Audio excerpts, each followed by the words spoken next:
And this shows reactive and responsive. The train clanked and rattled through the suburbs of Tokyo on a drowsy spring afternoon. Our car was comparatively empty. A few housewives with their kids in tow, some old folks going shopping. I gazed absently at the drab houses and dusty hedgerows. At one station, the doors opened, and suddenly the afternoon quiet was shattered by a man bellowing violent, incomprehensible curses. The man staggered into our car. He wore laborer's clothing, and he was big, drunk, and dirty. Screaming, he swung at a woman holding a baby. The blow sent her spinning into the laps of an elderly couple. It was a miracle that the baby was unharmed. Terrified, the couple jumped up and scrambled towards the other end of the car. The laborer aimed a kick at the retreating back of the old woman, but missed as she scuttled to safety. This so enraged the drunk that he grabbed the metal pole in the center of the car and tried to wrench it out of its stanchion. I could see that one of his hands was cut and bleeding. The train lurched ahead, the passengers frozen with fear. I stood up. I was young then, some 20 years ago, and in pretty good shape. I'd been putting in a solid 8 hours of Aikido training nearly every day for the past 3 years. I liked to throw and grapple. I thought I was tough. The trouble was, my martial skill was untested in actual combat. As students of Aikido, we were not allowed to fight. Aikido, my teacher had said again and again, is the art of reconciliation. Whoever has the mind to fight has broken his connection with the universe. If you try to dominate people, you are already defeated. We study how to resolve conflict, not how to start it. I listened to his words. I tried hard. I even went so far as to cross the street to avoid the chimpera, the pinball punks who lounged around the train station. My forbearance exalted me. I felt both tough and holy.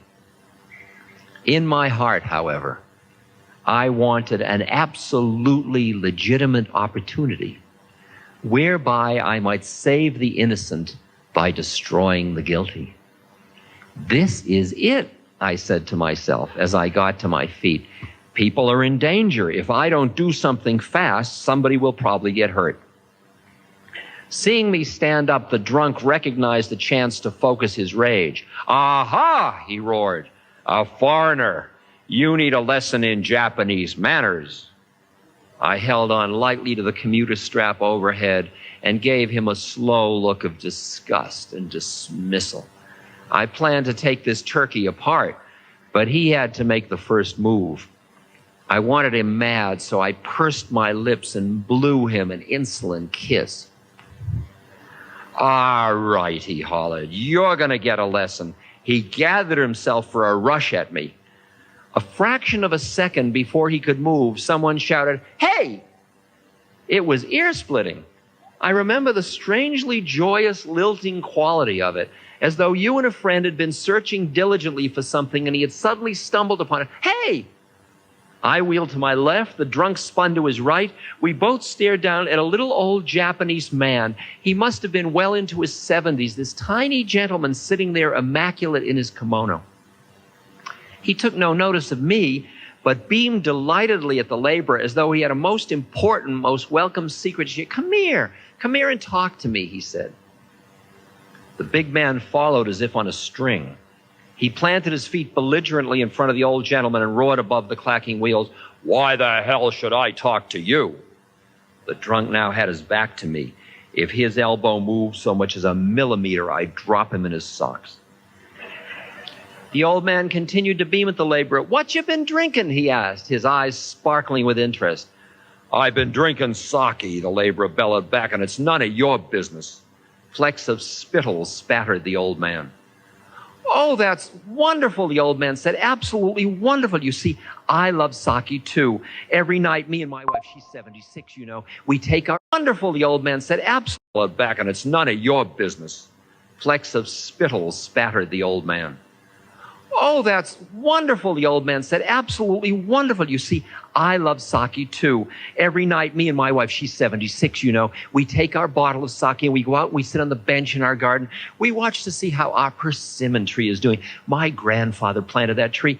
We've been very concerned about it after the ice storms we had last winter. But you know, it's done wonderfully, especially when you consider the poor quality of the soil. He looked up at the laborer, his eyes twinkling. As he struggled to follow the old man's conversation, the drunk's face began to soften. His fist slowly unclenched. "Yeah," he said, "I love persimmons too." His voice trailed off. "Yes," said the old man, smiling, "and I'm sure you have a wonderful wife." "No," replied the laborer. "My wife died." Very gently, swaying with the motion of the train, the big man began to sob. "I don't got no wife. I don't got no home. I don't got no job. I'm so ashamed of myself."